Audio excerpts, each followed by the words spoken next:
Janet Testerman, thanks for making time for us. Absolutely. Thanks for having me. Congratulations to you. I guess you. you're glad that's behind you?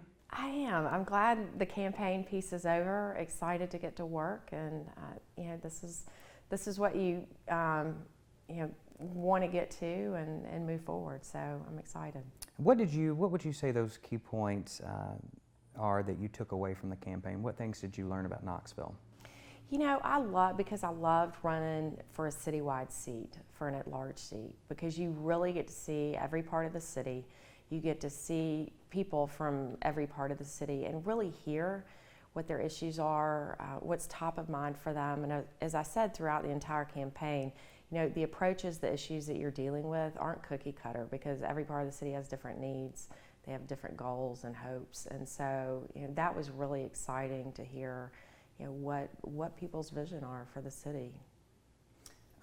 Public service is not new to your family, your father, former mayor. How do you think that's going to play a part in your leadership? He definitely was an inspiration to me. I think he was an inspiration to a lot of people. I heard that a lot through the campaign. He did a lot of great things for the city. And so with that, having such a great role model, I really hope to take that. I have great hopes for our city, and that we're continuing on a great path. And so just take that inspiration and really what he taught me, that one person through ability and action can make a difference. And there was a bid by you to serve on the county commission. Wasn't able to carry that over the finish line. I don't know how you phrase that, but what changed? Did you change anything about your approach, or? I think what that run for commission, some people said during that race they felt like I was better suited for the city, for whatever reason, and I'm not really sure the rationale behind that. But I wasn't ready to hang up my hat. I knew that I wanted to continue to be involved, to take my leadership and experience to the next level of our city, and so really waited for timing and the right seat. And I think the commission run laid a really good foundation and really helped prepare me to run for council. It was a completely different campaign, I will tell you that, as far as just the expectations between and the different events that council really had with different interest groups and that type of thing, with the forums.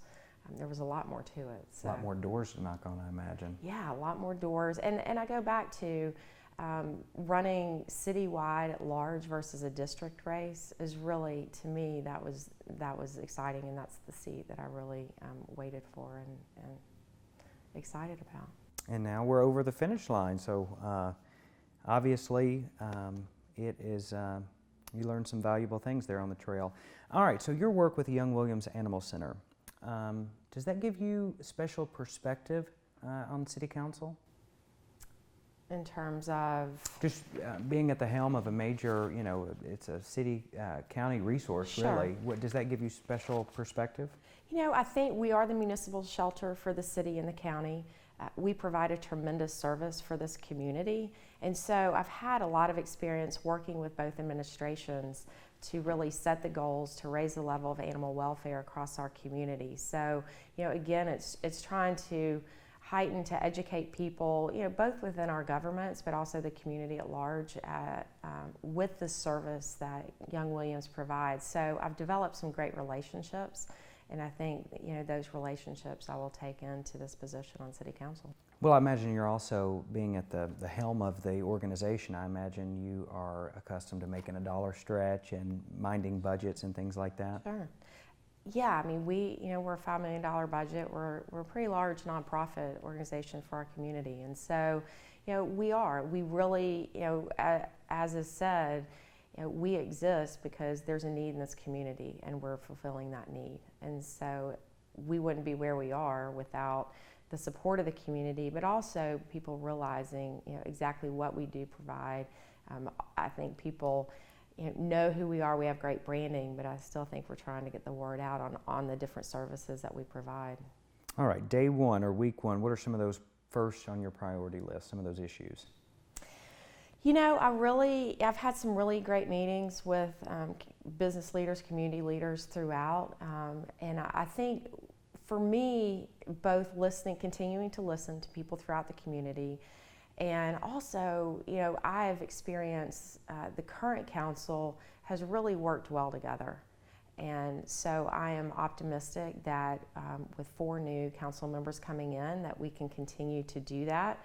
And you know, you don't always agree necessarily on issues coming up, but I think if we continue to all be on the same page that we want the best for our city, and you know, to move forward in that fashion and be respectful, then you know, really getting to know each other too. So that's your first priority. I mean, that's one of your first priorities, is to make sure you are a good team. Yeah, I mean, I think that's important. And again, we might not always vote the same way, we might not always agree, but I think it's important that we know we're there for the right reasons and to bring what's best for the city. One of the first things you guys will be talking about is Caswell Park and that spot going to the Volunteer Ministry Center. Where do you stand on that issue? You know, I think there's still a little more due diligence because there's still a lot of dialogue going on around that. And, you know, I know that affordable housing, even transitional housing, which is being proposed for that space, has been one of the top talking points on this campaign. So we know that we need a solution there. I also think that there's some potential compromises there. So whether it goes on that in that space or, you know, close by, I think we can come to a meeting of the minds that will make the residents of that area happier and supportive. But again, there's still a lot of dialogue, so you know, to dive into that and to really make sure that I understand all perspectives.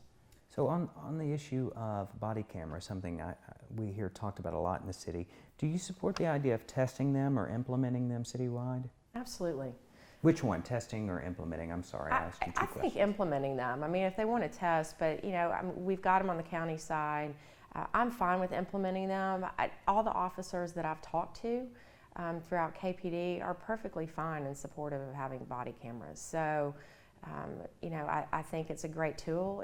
It's a safety tool for equipment for both them and members of the community. So I think everybody overall is very supportive of them. Are you happy with what you've seen so far over at the Tenova site, the efforts to convert that into a new KPD, KFD headquarters? I am. I know that it's an investment, but I also think it's becoming a public-private partnership, which is good for the city and that investment. And again, talking with Chief Thomas, talking with Chief Sharp, with Knoxville Fire Department, they all seem to be on board that that's a really great move for both of those, that to be housed together, to be a hub for both of those agencies. Hopes for the Science Museum, that is looking pretty promising right now. No checks have been cut that I'm aware of, but Right, they did reach a sale agreement at City Council this week, actually.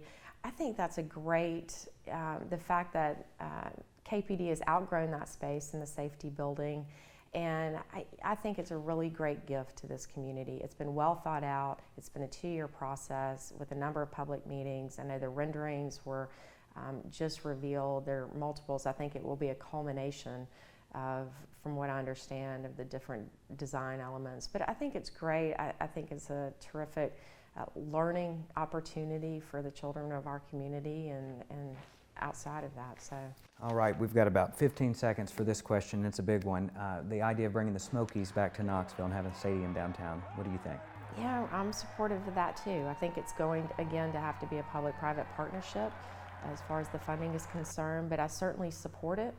And I think, you know, there are a lot of variables that come into play, but I think a stadium, a team like that continues to help a community thrive. And, you know, from an economic development standpoint, which is a high priority for me, I think it's a great move. All right. Well, Councilwoman-elect, thank you for stopping by. Thanks for having me. We'll see you at the swearing in. Absolutely. Thanks.